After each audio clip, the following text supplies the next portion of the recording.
जी अस्सलाम वालेकुम स्टूडेंट्स, आगाज़ करते हैं हम फैक्ट्री ओवरहेड्स। फैक्ट्री ओवरहेड्स तीन किस्म के खर्चे हमारे होते हैं: direct material, direct labour, direct expenses. ये directly attributable to cost of objects होते हैं। फिर खर्चे होते हैं इनडायरेक्ट मटेरियल, इनडायरेक्ट लेबर और इनडायरेक्ट एक्सपेंसेस। ये डायरेक्टली एट्रीब्यूटेबल नहीं होते कॉस्ट ऑब्जेक्ट्स, और यही क्या कहलाते हैं? फैक्ट्री ओवरहेड्स कहलाते हैं। और मटेरियल के खर्चे और overheads, material, labour, direct expenses के खर्चे और एफओएस शामिल करें तो टोटल मैन्युफैक्चरिंग कॉस्ट बनती है। अब प्रॉब्लम क्या होता है हमारे पास, अगर हमने सिर्फ एक सादा सा काम करना हो, ओवरहेड एब्जॉर्प्शन रेट मालूम करना हो, budgeted fixed factory overhead divided by budgeted some labour hour कह सकते हैं, यूनिट्स कह सकते हैं, मशीन आवर्स कह सकते हैं, जो सी भी बेस दी हो वो हम यूज करें। ये इसको बोलते हैं plant wide rate. Plant wide एक सिंगल रेट, प्लांट वाइड पूरे प्लांट का सिर्फ एक रेट, कुछ और भी फैक्ट्री का एक रेट है। जैसे कोई एक और नाम भी था, रिक्वायरमेंट था पैटर्न टोटल वर्ल्ड वाइड वो यार वर्ल्ड वाइड।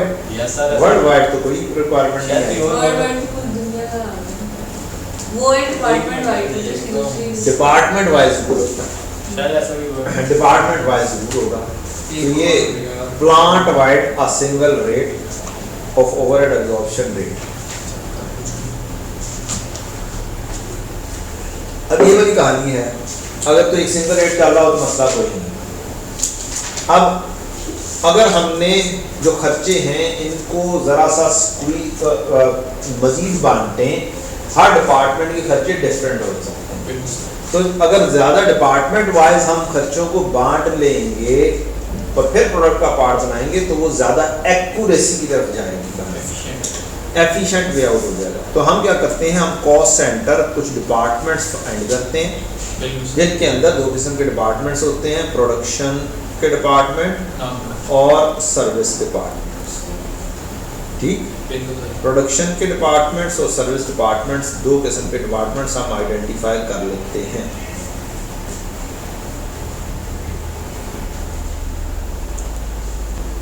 इनसे रिलेटेड डायरेक्टली जो एलोकेटेड खर्चे हैं वो हम आइडेंटिफाई करके एलोकेटेड में लिख देते हैं। फॉर एग्जांपल, जो इनडायरेक्ट लेबर है, हमें पता है लेबर का खर्चा कौन से डिपार्टमेंट का कितना है, या इनडायरेक्ट मटेरियल हमें पता है किस किस डिपार्टमेंट ने कौन कौन सी चीज इशू करवाई हुई है, तो रेलेवेंट डिपार्टमेंट को चली जाती है। और कुछ होती हैं जनरल खर्चे, बिल्कुल जनरल खर्चे, तो वो क्या करने होते हैं, उनको हमें अपोर्शनमेंट करना होता है, बांटना होता है, using some basis, a good basis. ठीक, बेसिस का ख्याल बस एक रखना है, ये टोटल फॉर होल प्रोडक्शन होना चाहिए है।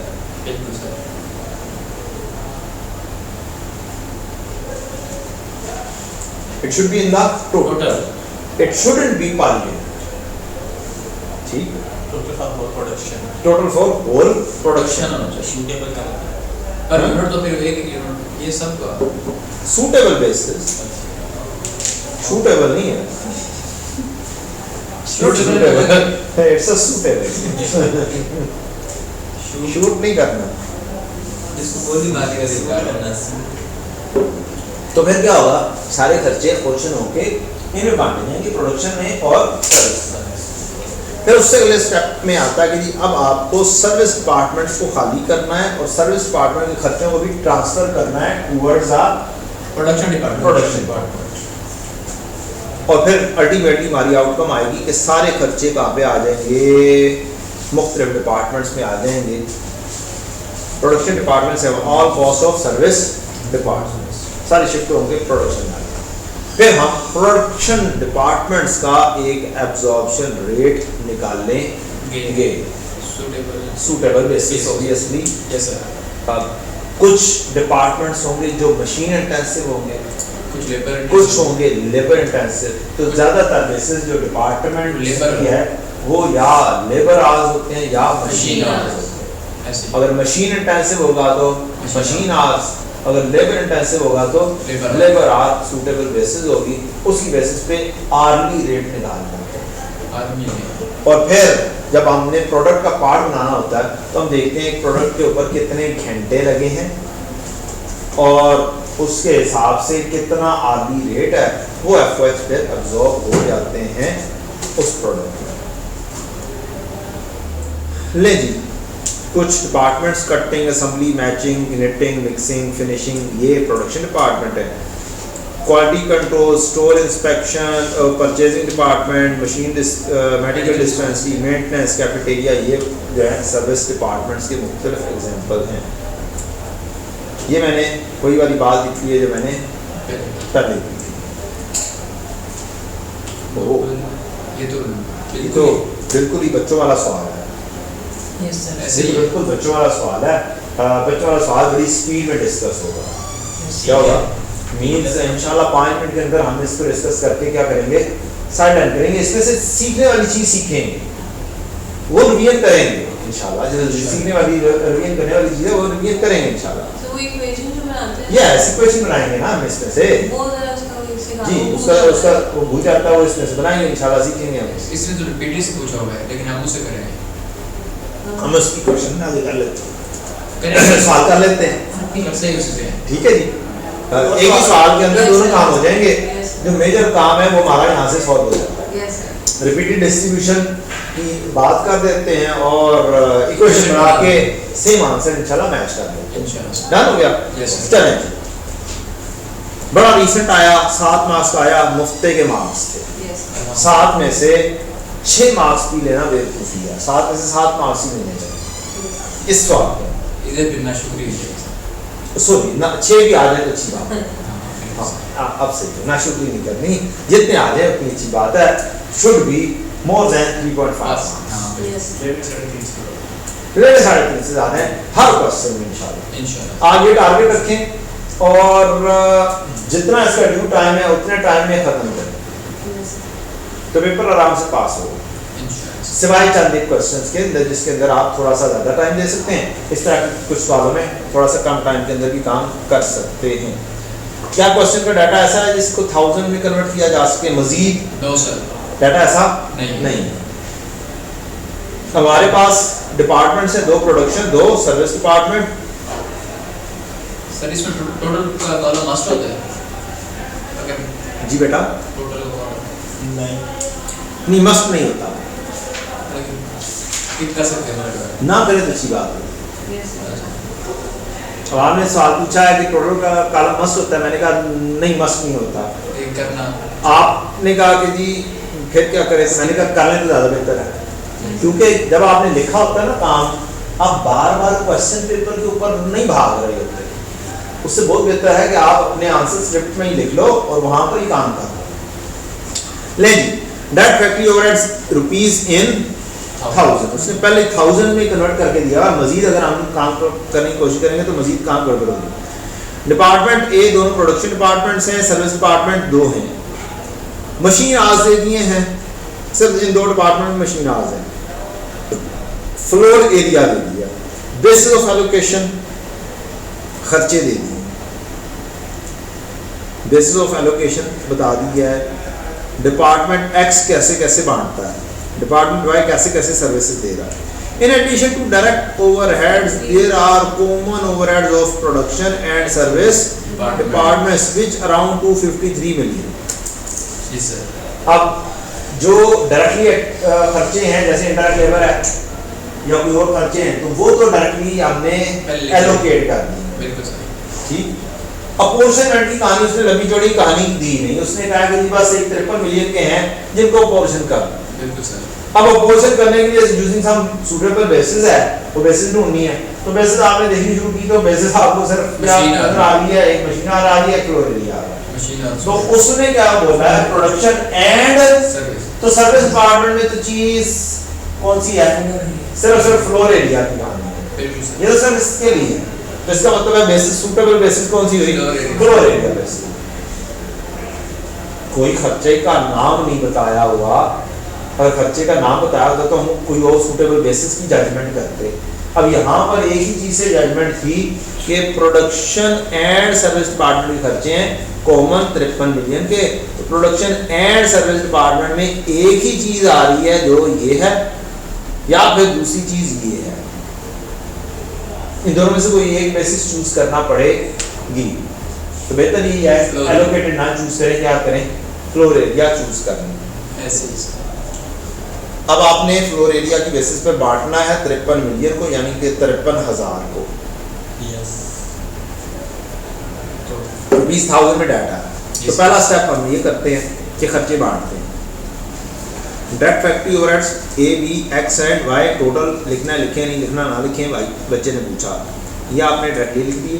जी सर। फिर आपने कॉमन ओवरहेड्स जो 53,000 के थे इनको एक रेशियो में बांटा। मेरी आदत है कि मैं जो से भी कॉमन ओवरहेड्स होते हैं उनकी रेशियो यहाँ पर लिखता हूँ, फिर बांटता हूँ। फ्लोर एरिया की रेशियो बनाएं, क्या बनती है? जो कॉमन सिफर है ना, जो सब जगहों पे है, वो डाल 105, यानी कि 120, 105, 25, 15 और 265 ये रेशियो बन जाएंगी। इसको यहाँ पर लिखें कि ये 53,000 का टोटल खर्चा है, इसको बांटा 120 रेशो 105 रेशो 25 रेशो 15, टोटल हो गया 265। जो सी बेसिस होती है मैं यहाँ पर उसकी रेशो लिखता हूँ। अब 53,000 को बांटना है, 53,000 तकसीम 265 मल्टीप्लाई बाय 120, आंसर आ जाएगा 24,000। सर अब एक मेथड होता है ना, जैसे आपने उस दिन टेबल बनाया था, ये भी सही है, लेकिन वो प्रोपोर्शन के हिसाब से टेबल बनाया था, अगर वो उस टेबल हम बना नहीं, उस तरह का टेबल बेवकूफी है, इसके अंदर बेवकूफी है, बड़ी बहुत जल्दी काम कर रहे होंगे। वही काम यहाँ पर तरीकाकार बता रहा हूँ, सेम वही काम है। रेशियो लिखो, बेसिस का नाम लिखो, पहले खर्चे का नाम आया, फिर बेसिस आई, बेसिस में फ्लोर एरिया है, फ्लोर एरिया की रेशियो बनाओ और रेशियो लिख दो। ये ऐसे कैलकुलेशन आएगी। ये देखें 53,000 वो समझ आएगा सर। 53,000 तकसीम 265, ये आपने एक दफा लिख दिया। मल्टीप्लाई बाय 24, अब मल्टीप्लाई बाय आपने 120 किया तो पहला खर्चा आ गया 24,000। बिल्कुल सर। फिर आप बैक गए 120 को रिप्लेस किया आपने 105 लिखा, दूसरा खर्चा आ गया बिल्कुल सर। 21,000। फिर बैक गए और अब आपने 25 लिख 250 दिया, 5,000 आ गया। फिर बैक गए और 15 लिख दिया, 3,000 आ गया। बिल्कुल सर। एक तरीका कार ये भी हो सकता है कि आप रेशियो जो बनाई है वो इक्वल टू मालूम कर लें। एक सिंगल यूनिट की रेशियो कितनी मान रही है? 200। अब 200 लिखा रहने दें, 200 को इससे मल्टीप्लाई करते हैं 105 से 25 से और 15 से, क्योंकि जो खर्चा है उसको आप 265 पर डिवाइड करके एक सिंगल रेट पर यूनिट का एक का रेट निकाल चुके हैं। अब उससे मल्टीप्लाई करते चलते, ऐसे भी कर सकते हैं। डन। ये सेम तरीका कार यहाँ पर भी है, सेम तरीका कार एबीसी में भी है। बिल्कुल सर।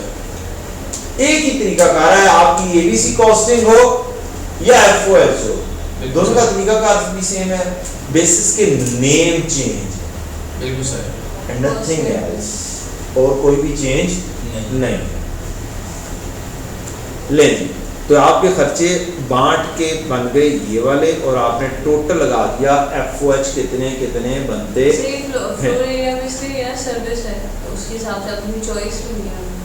तो सब नहीं, कोई और बेसिस बन नहीं रही थी।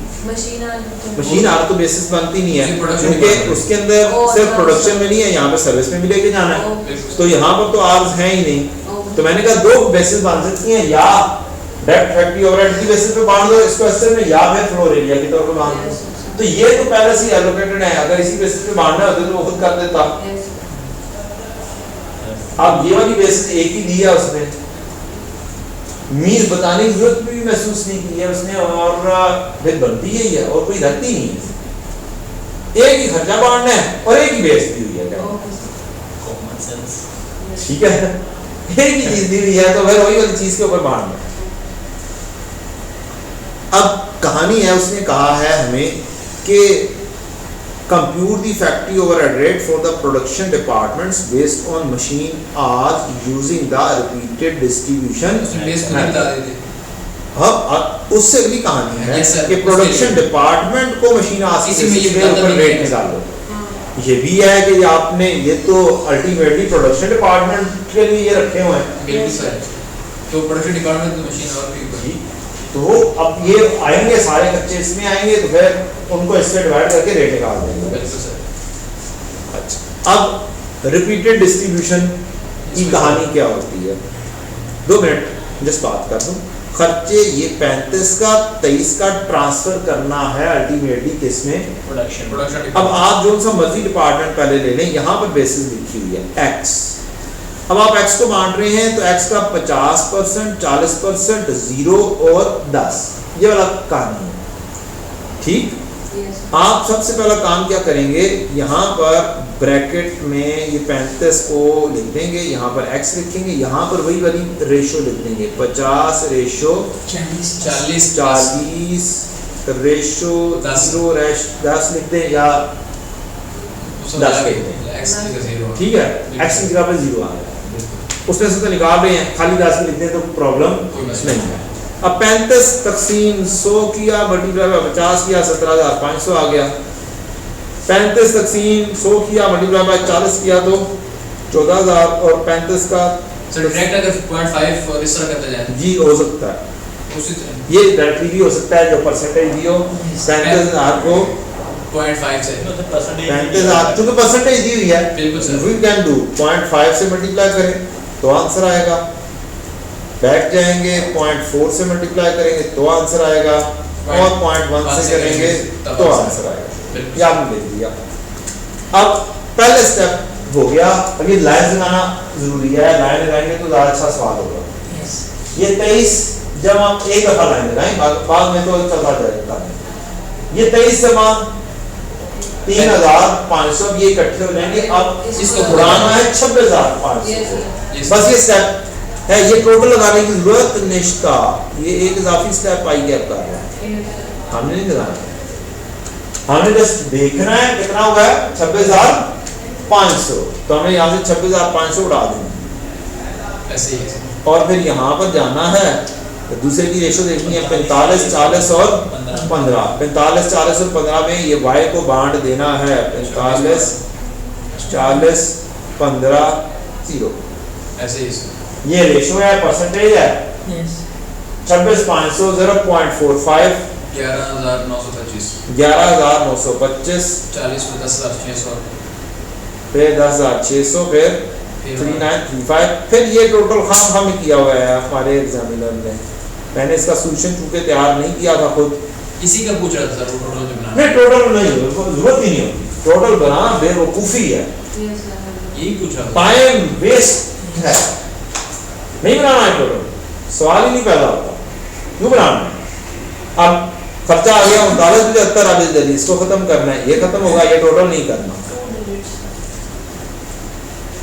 फिर 3,997 आ जाएगा, इसको उड़ाओगे, ये टोटल नहीं लगाना है, इसमें तो बिल्कुल जीरो कर दिया, मतलब इतना और ये बेवकूफ़ी कर रहा है, ये बेवकूफ़ी कर रहा है। मैं वही वाली कहानी की आपके साथ डिस्कस करता हूँ। 397 आ गया, ट्रांसफर होके 59 आ गया। अब यूं ही ये 59 आया, इस बस 59 को उड़ाओ, इधर ले जाने की जरूरत नहीं है, ये 2-3 स्टेप करने की जरूरत नहीं है, बहुत लंबा काम कर रहा है। जो ही 59 आया है, इसको अब वैसे दोनों बांट दो, बिल्कुल सर 59। अब लेकिन तरीके से बांटना है। यहाँ पर क्या तरीका करना है, y को बांट रहे हो, किसको बांट नहीं, y को नहीं, अब x को बांटना है। x की रेशो बनाएगी 50, 40, 10। अब क्या करना है, बस 50 और 40 रेशो लेनी है, बिल्कुल सर। कह रहे नहीं है, यहाँ पर 50, 40 इक्वल टू क्या हो गया 90। अब उसी तरीके से बांटोगे, 59 डिवाइडेड बाय 90 मल्टीप्लाई बाय 50, 29. ये आ गया 32.7। अब डिवाइडेड बाय 90 करना है, आप गलती कर रहे हैं, अब सिर्फ 2 डिपार्टमेंट बांटना है तो 10 को गायब करना है। ठीक होगा सर। याद लगे रखना भाई, एक जब तक एक नहीं आ जाता तब तक लगेगा, समझ गया। फायदा ही कोई नहीं। तो कहते हैं जब 33 डिजिट्स आ जाए तब छोड़ देंगे। हाँ वही कह रहे हैं। बेटा अगर जब 2 डिजिट्स पे पहुंच जाओ, 100 से कम वैल्यू पे पहुंच जाओ, बस खत्म कर दो काम, उड़ा दो, ये वाला स्टेप कर दो। कितनी के एलोकेशन में फर्क पड़ जाएगा? ये ये 100 मेरे यहाँ सर ये 2 रुपए जो बचे 1000 रुपए का फर्क पड़ेगा। Yes, sir. क्या पड़ेगा? ये 1000 में है। 1000 is what? इनसिग्निफिकेंट हो जाता है ना नहीं, इंसिग्निफिकेंट हो जाता है, इतनी तो आप प्लस माइनस को जजमेंट के जरिए भी कर देंगे। ऐसे ही है सर। समझ लगी? इसमें सिंगल रेट से बेहतर हो गया ना काफी। क्या टोटल ओआर से तो बेहतर हो गया ना इस टोटल हो गया? मतलब एक ओआर निकालते हैं ना, उससे तो बेहतर है ना ये। हाँ जी, उससे तो बेहतर है। बस बात ये है, ये आप एस्टिमेटेड बेसिस पे कर रहे हैं, सारा कुछ बजटेड कर रहे हैं। बिल्कुल सर। तो बजटेड के अंदर अगर आप इतनी डिटेल में लगे रहोगे तो फायदा कोई नहीं है। पेपर में टाइम भी क्या होता है, शॉर्ट होता है। तो आपको जो ही ये 2 डिजिट्स पर आ जाए, 100 से कम पे चला जाए, चाहे 1000 में कर रहे हो, तो क्या करो, इसको डायरेक्टली उड़ा दो। लेकिन उड़ाना ऐसे है, बिल्कुल sir.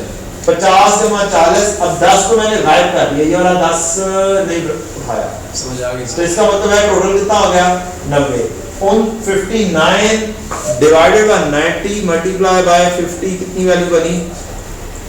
59 divide by 90 multiply by 50, ये वाली वैल्यू बनी 32 या 7, मैंने यहाँ पे लिख दी 33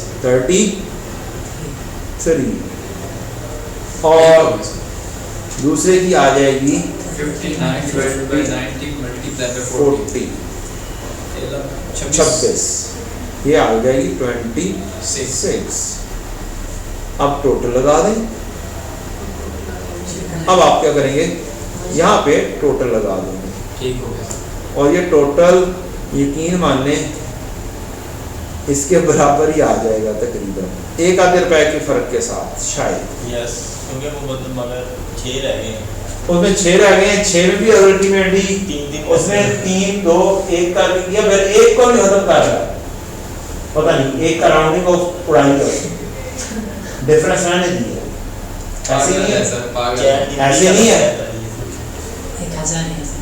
पागल है सर। 1000 तो उसने एलोकेट ही नहीं किया, हम तो भी कर रहे हैं, उसने नहीं ना किया एलोकेट, यहाँ में से 1 रुपया छोड़ दिया ना। 16,625 हमारा आ रहा है और उसका एक कम आ रहा है। हमारा एक सही आ हमने रहा ज्यादा कर है, दिया। हमारा सही आ रहा है हाँ बिल्कुल। 160625, तो हम सही कर रहे हैं, वो गलत कर रहा है। 160625 आ जाएगा और दूसरा टोटल आ जाएगा 132 375 ही शायद। हाँ हाँ सर, इतना ही है। 132 375, ये आपका टोटल आ गया।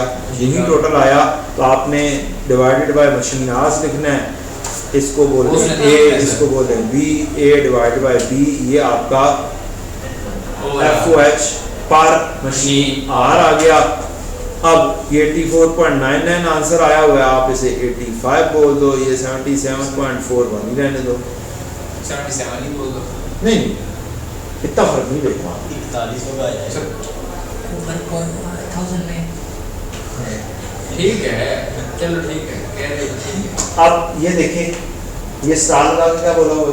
और उन बेसन दैट और on the basis of direct factory overheads, जो मैंने बेसिस बोली थी ऊपर बांटने के लिए, यहाँ पे उसने स्टार लगाया हुआ, क्योंकि उसने कुछ नहीं बोला ना।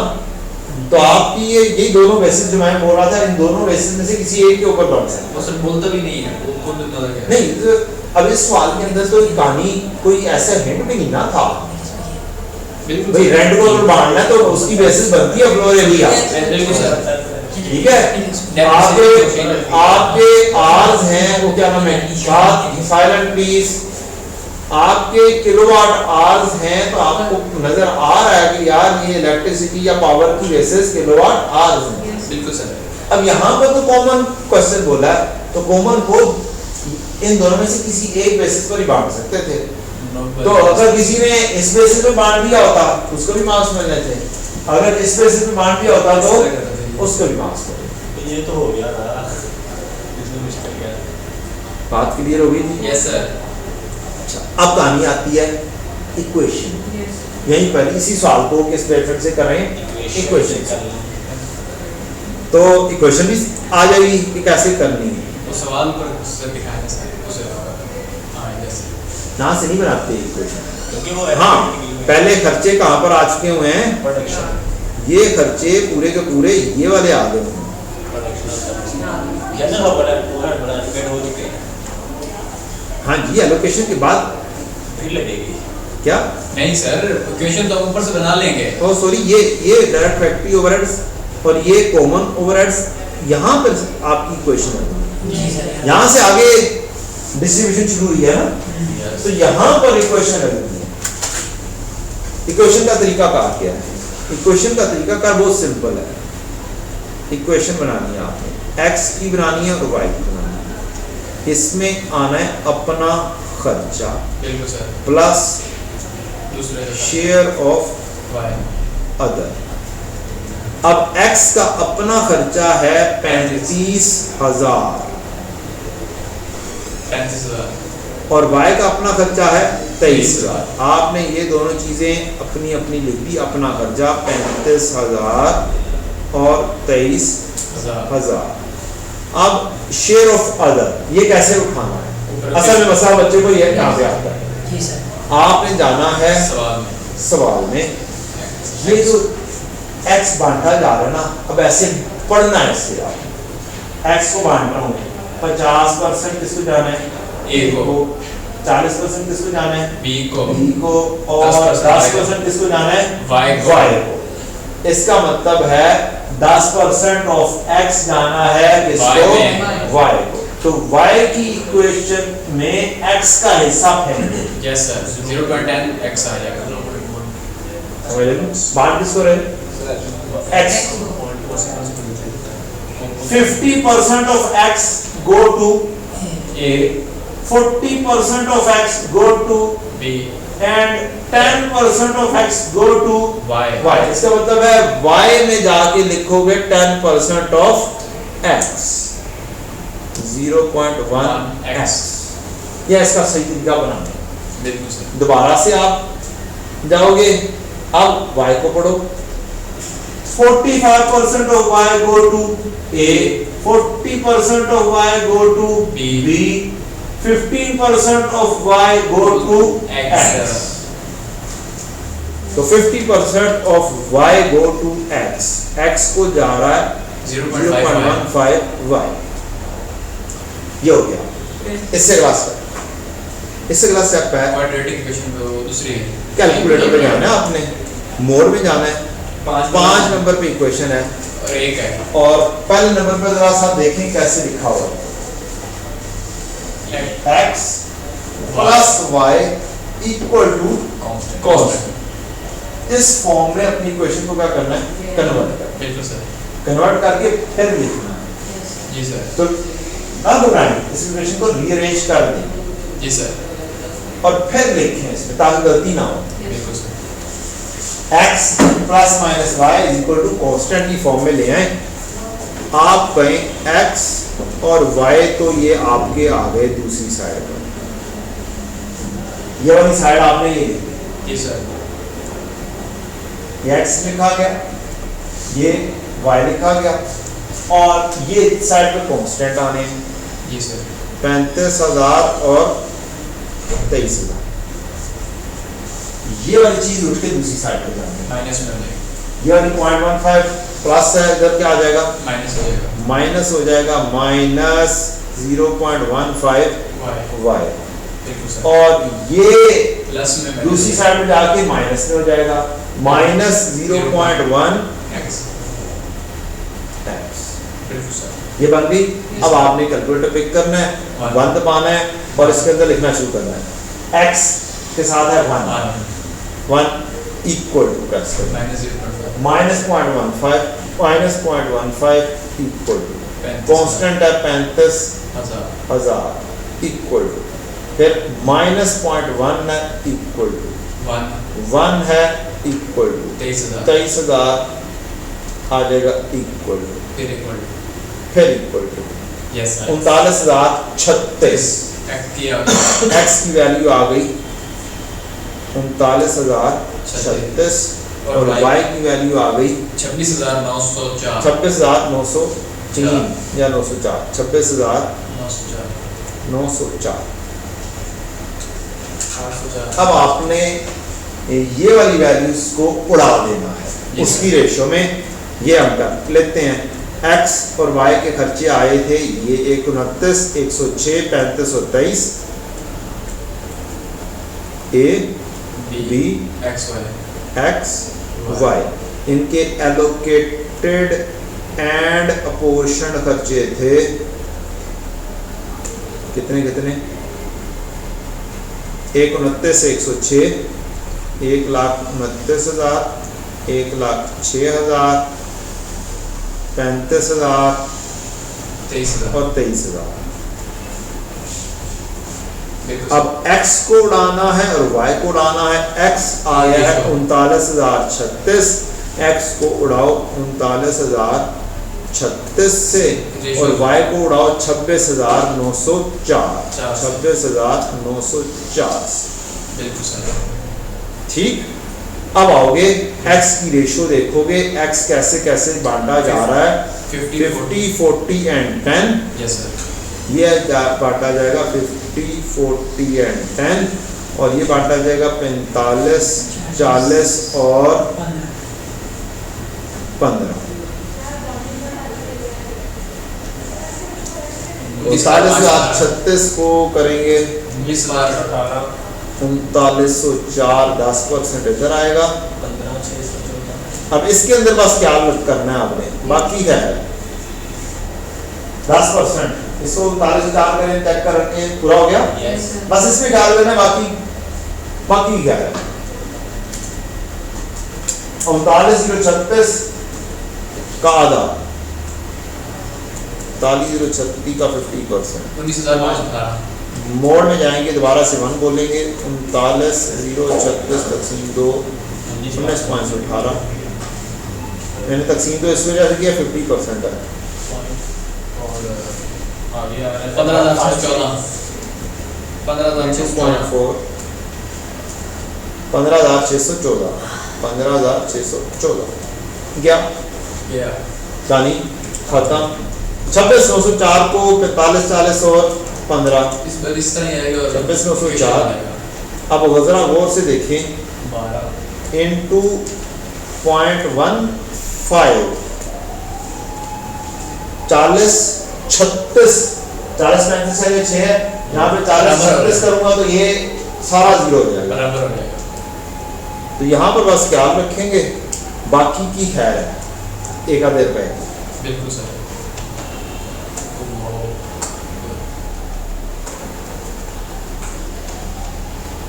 26,904 मल्टीप्लाई बाय 0.45 ये बन जाएगी 12,107, 12,107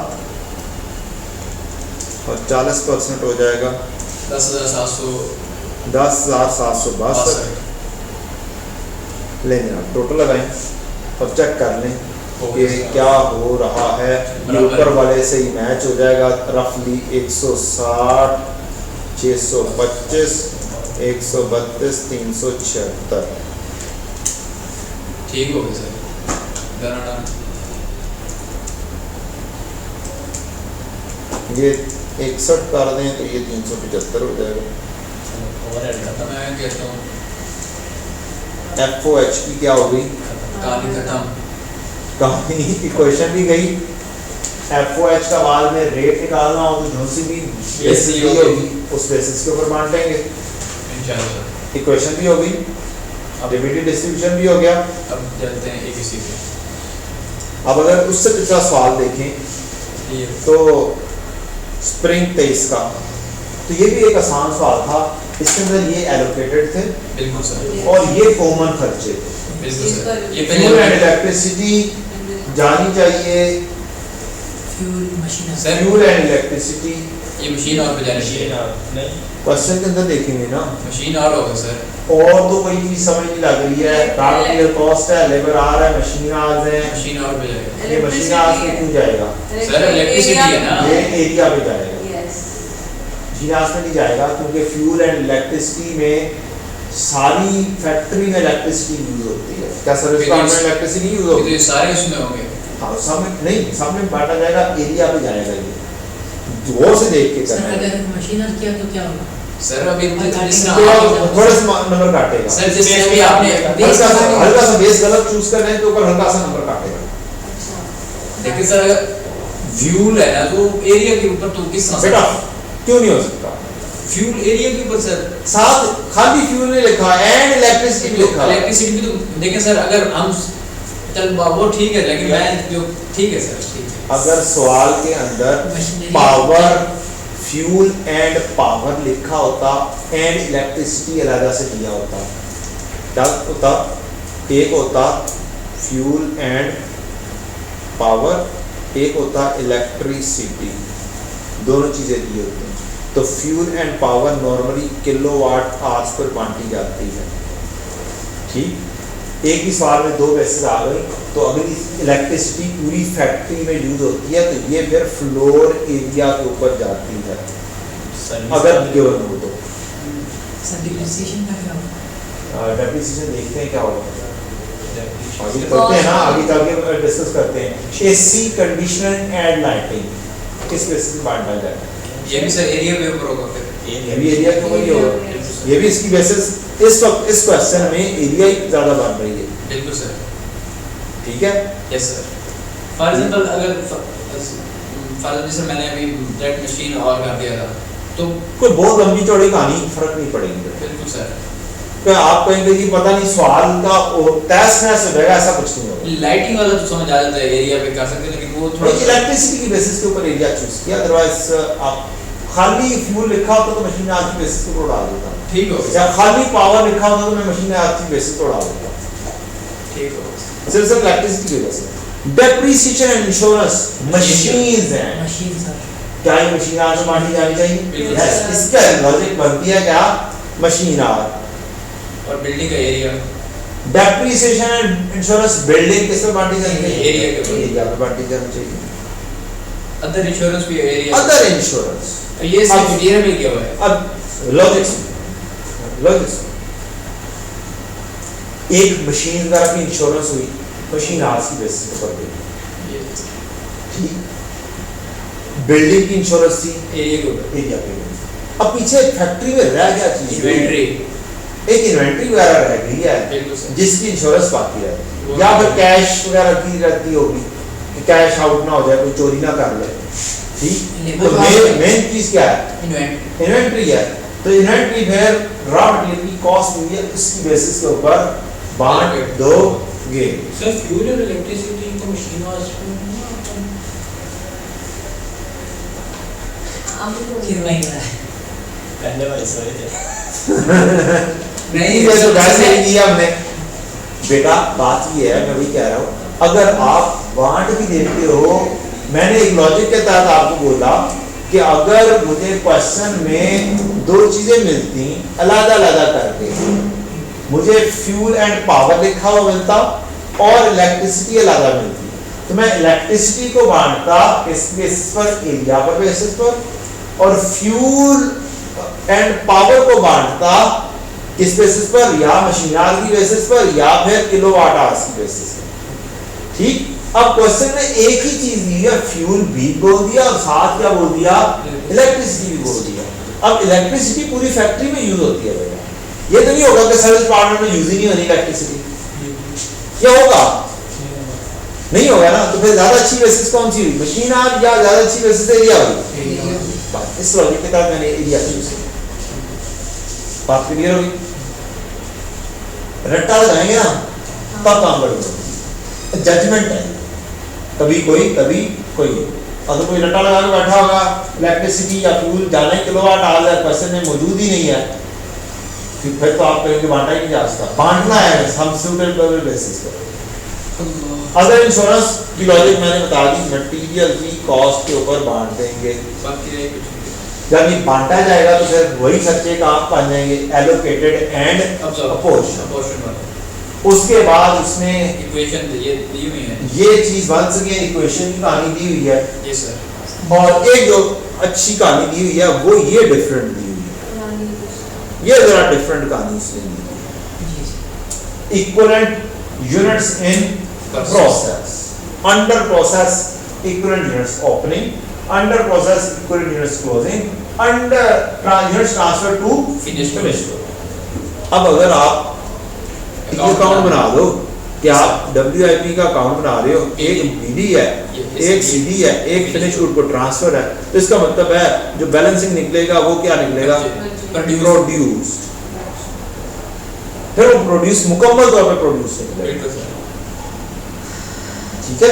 इक्विवेलेंट यूनिट्स प्रोड्यूस की कहानी वहां से निकलेगी, ठीक। गो के जरा सा टी काउंट आउट हो रहा है, असल में ये प्रोड्यूस्ड है, Yes, sir. असल में ये ये प्रोड्यूस्ड है, लेकिन ये ट्रांसफर हो रही है, ट्रांसफर होने वाले लिखे हैं, तो आपको लॉजिक इस्तेमाल करनी पड़ेगी। WIP की तरफ से तो वही बनता है ना, ओपनिंग प्लस प्रोडक्शन। अब ये इक्विवेलेंट यूनिट्स की कहानी है ना, कौन सी है? कितने कंप्लीट यूनिट्स बनाए, इसमें 16 नंबर पूरे तो करने थे, वो हाँ। तो 5 नंबर 10 नंबर का। हाँ, तो वो ये raw material labour hour consume evenly during the year, direct labour rate है, हम साइमल्टेनियस इक्वेशन ये तो मेथड यूज करते हैं। यहाँ तक तो हम पहुँच जाते हैं। यहाँ तक तो आराम से पहुंच जाना था। तो factory overheads to be to department clearly displaying the basis. ये तो कर दिया आपने सर। मैं वैसे कह रहा हूँ, मैं रिक्वायरमेंट पढ़ रहा हूँ, क्लियरली बेसिस बतानी है हाँ। And determine the cost of production of each unit. बस उसने ये यहाँ पर कहानी गिर दिया, ज्यादा क्या होता इस कहानी में थोड़ी सी गड़बड़ कर इसमें मांगा क्या है सर उसने? ये allocate the factory overhead to the department clearly displaying basis of allocation and determine the cost of production of each unit। यहाँ तक पहुँचने के बाद इसका नंबर ऑफ यूनिट्स कैलकुलेट करनी है, इक्विवेलेंट यूनिट से डिवाइड करना है। Cost से divide करना। ये टी अकाउंट बनाने के बाद जो हमारे ये सारा काम कर लिया, आप पहुँच गए, ये सारा कुछ पता नहीं सारा काम करने के बाद आप पहुँचे कहाँ पर? Oh, yeah. ये सर नीचे शायद- डबल लाइन लगी हुई है। शायद ये वाले नहीं, उससे भी नीचे सर। इससे भी ऊपर मेंटेनेंस, ये यहाँ पे- यहाँ पे- ये आपके खर्चे, Yes, sir। ये 3 खर्चे आ गए, बिल्कुल सर। 1383, 1640, 1732 ये डिपार्टमेंट से खर्चे आ गए हैं। अब इनका ये प्रोडक्शन की कॉस्ट आ गई है, जी सर। ठीक है, ओवरहेड की प्रोडक्शन की Cost। कॉस्ट। लेकिन उसने क्या दिया है, क्या रिक्वायरमेंट करी है? नहीं, उसने प्रोडक्शन की नहीं मांगी, उसने क्या determine the cost of production of each unit. मतलब ये कि डायरेक्ट मटेरियल भी दो, डायरेक्ट लेबर भी दो और FOH भी दो।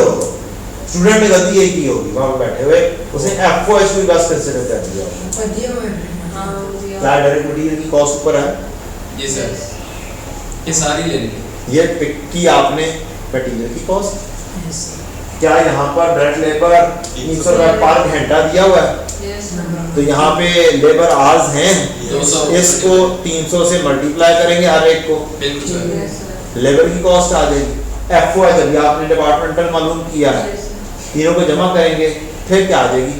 टोटल प्रोडक्शन की कॉस्ट। उसको यहाँ से यूनिट्स निकाल लेंगे, opening stock plus units transferred minus closing stock करके, और जो बैलेंसिंग आएगा उसको क्लोजिंग प्लस दिस ऐड करके माइनस ओपनिंग करके प्रोडक्शन यूनिट्स आएंगे, इक्विवेलेंट प्रोडक्शन यूनिट्स, उससे डिवाइड करेंगे तो आंसर आ जाएगा। ठीक है, 1383 आगे यहाँ पे कहीं पे जाके काम हुआ होगा। ये नीचे यूनिट ये ये तो इक्वेशन बनाई है उसकी। ये तो इक्वेशन सॉल्व किया सर उसने। सर उसने नहीं किया काम।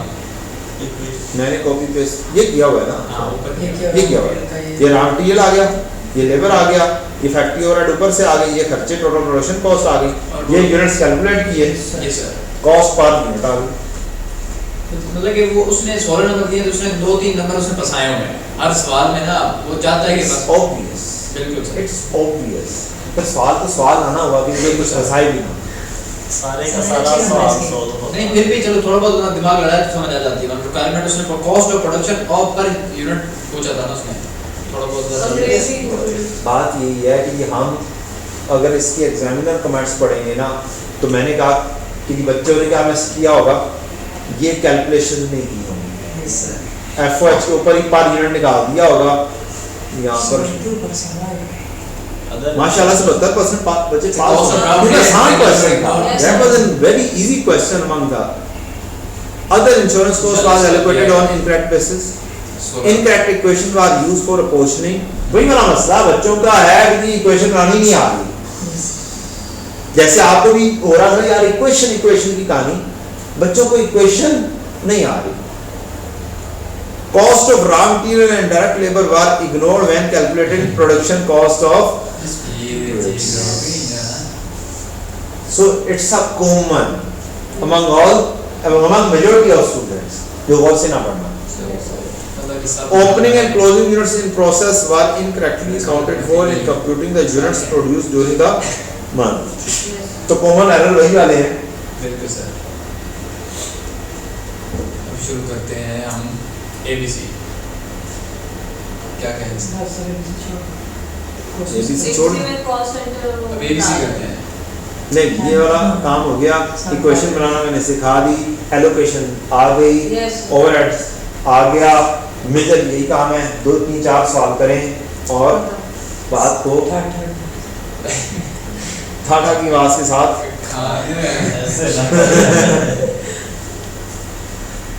बिल्कुल इसी पैटर्न के ऊपर क्या है, ABC सेम पैटर्न, जरा सा पैटर्न चेंज नहीं।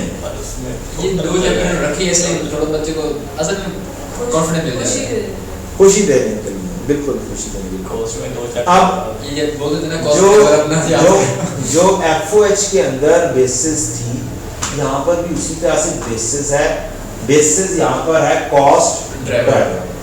FOH के अंदर जो खर्चे हैं उनके नामों से आप पहले से वाकिफ हैं, फाइनेंशियल अकाउंटिंग में वैसे ही चलते हैं, डेप्रिसिएशन एक्सपेंस, रेंट, इलेक्ट्रिसिटी, इस तरह के खर्चे। यहाँ पर जो FOH है उनको एक्टिविटीज के हिसाब से बांटा गया होगा। बिल्कुल sir, activities, dispatching, ordering, machine का सेटअप करना, ठीक, उसका खर्चा अलग से, फिर मटेरियल को हैंडल करना, जो स्टोर डिपार्टमेंट होगा यस सर, उसकी एक्टिविटी क्या होगी, मेजरली मटेरियल की हैंडलिंग। डिस्पैचिंग कॉस्ट, फिर जो भेज रहे होंगे चीजें उसकी डिस्पैचिंग के हिसाब से बांटा होगा। ऑर्डरिंग कॉस्ट, कस्टमर के orders, machine operation, operational cost, तो जो बाकी की ऑपरेशन होगी, बैचेस वगैरह चल रहे होंगे वो होंगे। प्रोडक्शन शेड्यूलिंग कॉस्ट, ये भी बैचेस वगैरह के हिसाब से आ जाएगी। अब कॉस्ट ड्राइवर मुख्तलिफ किस्म के होंगे, बैचेस या सेटअप्स, लेकिन लेने कौन से हैं, टोटल ऑफ होल प्रोडक्शन, बस इस चीज का ख्याल है। उधर भी तो टोटल लिया था, ख्याल नहीं रखना है, बिल्कुल सर, क्या करना है, टोटल ऑफ होल प्रोडक्शन, ये बस इस चीज का ख्याल रखना है दोनों चैप्टर्स। बिल्कुल सर। इसमें ज्यादा, उसमें थोड़ा सा कम। Total number of customer order, total number of machine hours, total number of production runs वगैरह की कॉस्ट ड्राइवर्स आ गए। ये टोटल में कॉस्ट नहीं करती है जी, ये टोटल में कॉस्ट नहीं करती है।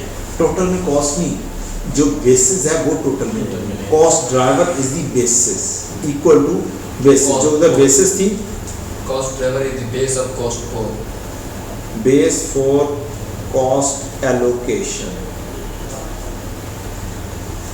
बांटने के लिए जो बेस है उसको कॉस्ट ड्राइवर बोलते हैं, और जो खर्चों का नाम है उसको कॉस्ट पूल बोलते हैं। ये एक तालाब है और उसके अंदर कश्ती के बजाय ड्राइवर।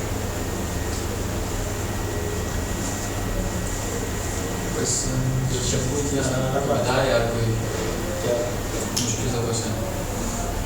एक ये वाला स्टडी टेक्स्ट की एग्जांपल है जैम, ब्रेड का है इसका, एक है जनाब अजफा, सी फाइनल का सवाल है, प्रोडक्ट वाइज इनकम स्टेटमेंट बनानी। एक सवाल है आपके लिए सी फाइनल का ही XYZ लिमिटेड। सर ये जो आपने पहले देखा था वो वही करा, सिंगल फैक्ट्री नहीं, मैं ये वाला करवाने लगा, बस ठीक है सर, ठीक है। क्या करवाने लगा हूँ, ये वाला करवाने लगा हूँ। ये इसके अंदर सवाल की रिक्वायरमेंट क्या है, एक सिंगल फैक्ट्री ओवरहेड रेट मालूम करो और दूसरा एक्टिविटी बेस्ड कॉस्टिंग के मुताबिक बांटो। मींस इस चैप्टर के अंदर कंपैरिजन, इस क्वेश्चन के अंदर क्या हुआ, दो चीज़ों को कंबाइन किया गया, एक FOH का एक सिंगल प्लांट वाइड रेट और दूसरा ABC कॉस्टिंग के तहत रेट। एक सवाल ये है, दूसरा सवाल CA फाइनल का है, वो क्या कह रहा है, एब्जॉर्प्शन कॉस्टिंग को मार्जिन की बजाय इसके साथ मिक्सिंग की, एबीसी कॉस्टिंग के साथ प्रॉफिट स्टेटमेंट बना लो। ये रखने का मकसद ये है कि आपको इस तरह के सवाल आ सकते हैं। डन? अच्छा, आए सवाल करते हैं। पहले एफओएच वाली रेट की कहानी। XYZ Limited presently using a single plant-wide factory overhead rate for allocation factory overhead to the products based on direct labor hours. A breakup of factory overhead is as under. Production support others total cost कितनी होगी? 14 lakh. It now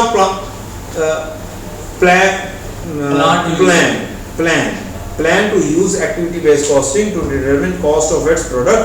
The company performs 4 major activities on the production support department. Production support department पे कितनी है? 4 activities. जरा गौर से पढ़ना है। ये प्रोडक्शन सपोर्ट है, प्रोडक्शन सपोर्ट डिपार्टमेंट की एक्टिविटीज हैं। इस खर्चे को बांट के दिया हुआ है, ठीक है। एक खर्चा दूर से छुपा के रखा हुआ नजर आया? क्या बोल रहा है? Production support department, production support किया 12-25, इसकी बाइफरकेशन यूजिंग द एक्टिविटी बता दी।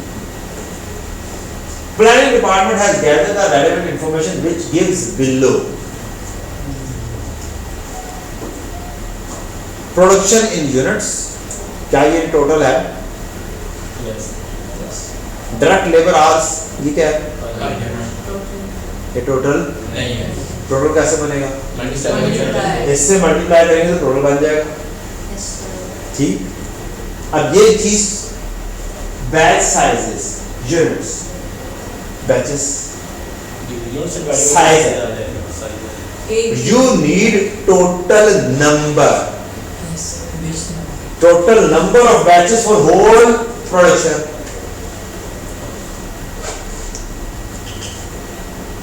ये ज़हन में रखें। ये कहानी जो बेसिस है ना यार, कॉस्ट ड्राइवर वाली, ये ज़हन में लानी है कि ये क्या कहानी है, क्या लिखना है, क्या अल्फाज यूज किए मैंने? Total number. बस ये टेक्निकल पॉइंट है। ये यहाँ पर खेलता है एबीसी कॉस्टिंग, कहाँ पे खेलता है? टोटल नंबर पे डाटा देता है per unit, petrol size, total number में नहीं दिया होता। टोटल नंबर में कन्वर्ट करना होता है पहले डाटा, फिर वो एज अ बेसिस यूज होता है। बस ये काम पहले नंबर पे, जैसे कॉस्ट स्टार्ट पहले नंबर पे बनाते हो, ये काम कर सकते हो। टोटल फॉर होल प्रोडक्शन बना सकते हो, बना सकते हो। अगर एक यूनिट का बैच साइज पता चल जाए, सॉरी एक बात करते हैं ये एक मिनट और बहुत ही नीचे, बहुत ही ज्यादा। बैच साइज यूनिट्स 125 का बैच साइज है। 10,000 यूनिट बनाने में कितने बैचेस बनेंगे? डिवाइड करोगे ना, 125 से डिवाइड करोगे, नंबर ऑफ बैचेस आ जाएगा कितना है? 80। अब ये बेसिस है असल में, number of batches is the basis. 2050 करोगे तो 400 है, 400 कैसे? 40 होगा, 40 नीचे 5 है, 5। ये नंबर ऑफ बैचेस असल में क्या है? Basis. Machine hours per unit, तो टोटल मशीन आवर्स मान सकते हैं प्रोडक्शन, इसको इससे मल्टीप्लाई करोगे आंसर आ जाएगा। बिल्कुल सही। Inspections hour per unit, inspection के घंटे ये 35 पे एक यूनिट के ऊपर, नहीं पर यूनिट दिया हुआ क्या है? पर यूनिट है। 2000 ये क्या आ जाएगा? 10। इसको इससे मल्टीप्लाई करेंगे, इंस्पेक्शन आ जाएंगे। ये डिपेंड करता है सारे इंस्पेक्शंस करते हो या नहीं करते हो। यहाँ पे आगे चेक करो, the quality control department follows a policy of inspecting 5% of all production in case of X Y and Y and 20% of all units of Z। इसका मतलब है प्रोडक्शन यूनिट्स बनाओ, सॉरी इंस्पेक्टेड यूनिट्स बनाओ। 10,000 multiply 5%. क्या 10,000 multiply 5% 10,000 पर 5%, 2,000 पर 5 कितना आ जाएगा? 20. 10,000 पर 5%, 500। Yes. 100. नहीं फिर 2%, फिर 0.2. 100 आएगा. 100. 100 और 50,000 के 2%, 100 or 1000 sir. 1000. ये क्या आगे? Inspected Unit. यूनिट्स। अब आपको इंस्पेक्शंस आर पर यूनिट हैं, जी सर तो total number of inspection hours बना देंगे, इन यूनिट से मल्टीप्लाई करेंगे तो आएगा। ठीक, पास में लग गई। इन यूनिट से मल्टीप्लाई करेंगे तो total inspection hours for whole production आ जाएगा, इंस्पेक्शन आर्स। क्या कैसे मालूम कर लोगे? 500 को 0.2 से मल्टीप्लाई करोगे, 100 घंटे। Yes. 100 को 50. 0.5 से मल्टीप्लाई करोगे तो 50, 300. फिर 1000 को 0.1 से मल्टीप्लाई करोगे तो 100 टोटल क्या हो जाएगा? 250 घंटे। यस सर तो आपको जो बेसिस है ना वो क्या की होगी? छुपा के दी होगी, वो बेसिस ढूंढनी है। Number of material requisition rates, ये क्या नंबर में ही है, Requisition. Yes. तो एक आधी बेसिस क्या होगी सही, एक दो बेसिस क्या होंगी कैलकुलेट करने वाली। अब ये वाला खर्चा सोचना है, सेटअप कॉस्ट किस बेसिस पे बांटा जाना चाहिए? Setup cost Number of setups. क्या नंबर ऑफ सेटअप्स हैं? बैचेस के ऊपर Batches के नंबर ऑफ बैचेस Batches के के ऊपर। ये बैच साइज पे नहीं बांटा जाएगा, किस पे बांटा जाएगा? 80 40 5। बिल्कुल सर ठीक है। Production. प्रोडक्शन कंट्रोल, सर ये भी आपकी प्रोडक्शन कंट्रोल, वो क्वालिटी कंट्रोल है inspection तो. प्रोडक्शन कंट्रोल भी सारी 80 40 5 पे ही जाएगा. क्या ये मशीन आवर्स के ऊपर बांटा जा सकता है? Per unit total machine hours. Production का ताल्लुक किसी लिहाज से बन भी सकता है, बैचेस के साथ भी बनता है और टोटल मशीन आवर्स से भी बन सकता है, जो अच्छी लगे उससे। क्वालिटी कंट्रोल, Inspection से जाएगा. कौन सी इंस्पेक्शन? इंस्पेक्शन आवर्स, जो टोटल इंस्पेक्शन आवर्स बनाए ये वाले। बिल्कुल सर अब सामने क्या चीज थी ये इंस्पेक्शन की? ये बच्चे क्या कर सकते हैं? Direct. इसको उठाया, डायरेक्ट किया और कहानी खत्म खत्म। नहीं, वो उसमें ज्यादातर डायरेक्ट चलता है, ज्यादातर कैलकुलेशन हुई होती है, इसलिए इतना ध्यान नहीं जाता। यहाँ पर नहीं हुई होती, मैं बोल रहा हूँ यहाँ पर इसका एम्फेसिस ज्यादा है, वहाँ पर थोड़ा सा कम है, लेकिन लेना वहाँ पर भी टोटल होता है। वहाँ पर भी अगर इस तरह की कहानी दे दी तो कन्वर्ट करोगे। ठीक, ओके सर डन हो गया। तो ये अब आपकी बेसिस है, क्वालिटी कंट्रोल इंस्पेक्शन आर की बेसिस पर जा रहे हैं, total inspection hour. Material management, तो मटेरियल की कहानी कहीं पे मौजूद है, अब ये नंबर के अंदर दी हुई आइडिया सामने। बिल्कुल सर अब तरीका का वही है, रेशियोज लिखना। क्या लिखना? रेशियोज लिखना, लेना। Setups, base total number of batches, क्या आपने ये निकालने 80 40 5 और 125। खर्चा मौजूद है, बांटने का तरीका मसला नहीं है। Setup cost number of batches पे नहीं सोचा था आपने? बिल्कुल सर नंबर ऑफ बैचेस खुद निकाले थे 80 40 और 5। यस सर ठीक है, यानी कि आपको कैलकुलेशन पहले सोचनी पड़ेगी, ये चीज क्वेश्चन आंसर स्क्रिप्ट में जाएगी, बेसिस बनाओगे सही वाली, फिर आप लेकर जाओगे। प्रोडक्शन कंट्रोल मशीन आ गया आपने यही सोचा था, बिल्कुल ये सर ज्यादा बेहतर किस पे लगा? मशीन आ 75 20 150 टोटल हो गया। अब मशीन आ कन्वर्ट नहीं किए थे. तो कन्वर्ट करके देख लो, 1000 तरफ 7.5. 750 ही आएगा, 200 आएगा. 200 आएगा सर, क्या आएगा? 200 और एक 1500 आएगा। एक जीरो डाल सर, एक से 0 डाल दिया तो 75 20 150 यही होगी रेशो। यस सर 75 20 150 ही लिखा होगा। बिल्कुल सर डन हो गया। Quality control, number of inspection hours 10, 5, 10, 25। क्या आपने Yes, yes, we have done, yes. 150 yes, है? हाँ भाई, 10 एक जीरो डाल दिया ना, 10, 5, 10 और टोटल 25। यही लिखी हुई है, yes, यही लिखी हुई है, 10 50 सेम रेशियो लिखी हुई है। जो आप जिस जहाँ पर पहुंचे हैं बिल्कुल सही पहुंचे हैं, ठीक है। Material, number of requisition percent directly दी हुई है। यस सर, 32, 40, 3 यस सर, एक से बनी आंसर उड़ाया हुआ मैंने। Machinash में unit given is Sir, वो 7.5 0.05 होगा, आपने 0.5 से की थी। क्या Total inspection, quality control। So machinash में unit भी 10,000 से multiply होगा। Sir, वो 500 जहाँ पे लिखा हुआ है आपने। Total inspection all का अंदर देखेंगे। यहाँ पे Sir, total inspection all जो हमने calculate की है। किधर है? जी ये। Total inspection hours 100, 50, 100, 250। इसमें से एक से पर उड़ा दो, क्या बना? 10, 5, 10, टोटल क्या हो गया? 25। मैंने रेशियो बना दी है ना, एक से पर मजीद काम किया हुआ है, आगे यहाँ पे कैलकुलेशन करना आसान हो। मीन्स अगर मैं एग्जैक्टली 100, 50, 100 लिखूंगा तो भी आंसर वही आएगा, 10, 5, 10 टोटल लिखूंगा 25 तो भी आंसर वही आएगा।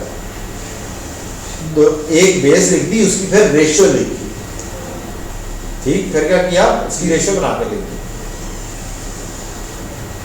मटीरियल मैनेजमेंट ये आ गई। और आखिरी अदर कॉज लगा ही नहीं रहा था, ऊपर भी ना लगाई उसने, इसको छोड़ा हुआ था ना, गाइड किया हुआ था, इसको भी तो बांटना है ना। अब इसको किस बेसिस पे बांटे?